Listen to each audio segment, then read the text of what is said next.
Hey guys, it's Ian. So today is Tuesday, May 7th, and on the 11th I'll be flying over the Pacific Ocean in a plane to go to China for about 3 weeks. And I thought it would be a lot of fun if I could bring you guys along, so I decided to make a little mini documentary that will kind of express the differences between China and here. So without any further ado, let's jump into it. Let's talk about where I'm going.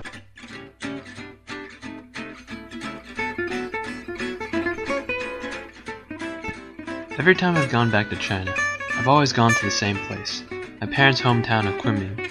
Kunming is the capital of Yunnan, a province in the southwest of China, bordering Myanmar, Laos, and Vietnam. Yunnan is actually where my name comes from, and translates directly as Cloud South. Yunnan is also known for being the most ethnically diverse province of all of China, with ethnic minorities making up 34% of its population. This may not sound like a big deal, but despite the fact that China has such a large portion of the world's population, it is actually 92% Han Chinese.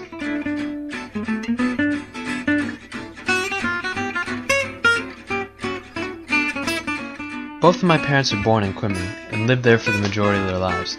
They grew up, got jobs, lived through the Cultural Revolution, got married, and so on. It wasn't until 1988 that they moved to the United States, where they've resided ever since.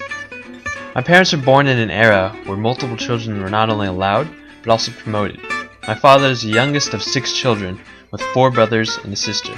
My mother is the only daughter of a 5-children family, being the 4th eldest among them. All my aunts and uncles are in China, and I swear everyone I meet in China is supposedly my cousin.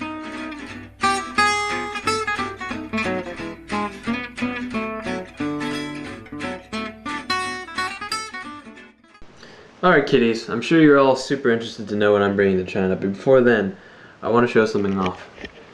You see this?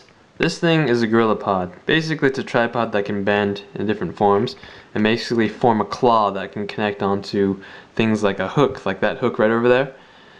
And basically it'll let me shoot from different angles, and it's amazing.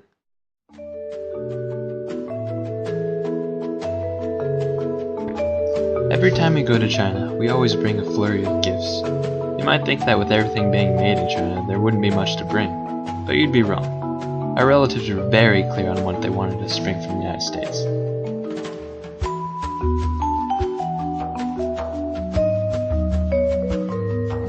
Pills! Probably the last thing you expected given China's association with mysticism and Chinese medicinal and herbal remedies. But apparently there's a market for it. The reason we bring the pills as gifts is twofold. First of all, pills in China are significantly more expensive there. The second reason is because of the rampant number of fakes that have made buying pills a really risky endeavor. With rumors like poisoning from pill medicine going around, it's no wonder my relatives preferred imported goods. As for my luggage, I'm basically bringing a cheap documentary set. My cheap compact camera, along with my gorilla pod, some external storage space for my camera, a recorder with external sound, headphones, a few moleskins, an iPad, some books, some pens, my computer, and a microphone. I'm doing this on a budget. People keep asking if I'm excited to go to China, but I can't seem to respond in a satisfying way.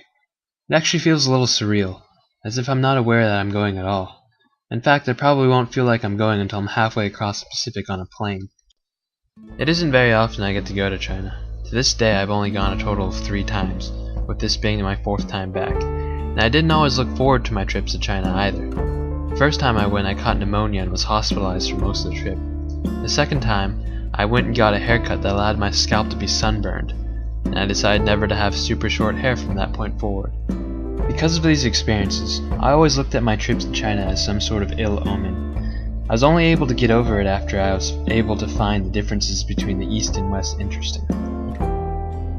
I started this project to show my friends the lifestyle of people living in China and how it differs from living in the States. However, it is also a personal project. As a child born into an Asian American household, I've always considered myself to be steeped in the influences of both worlds.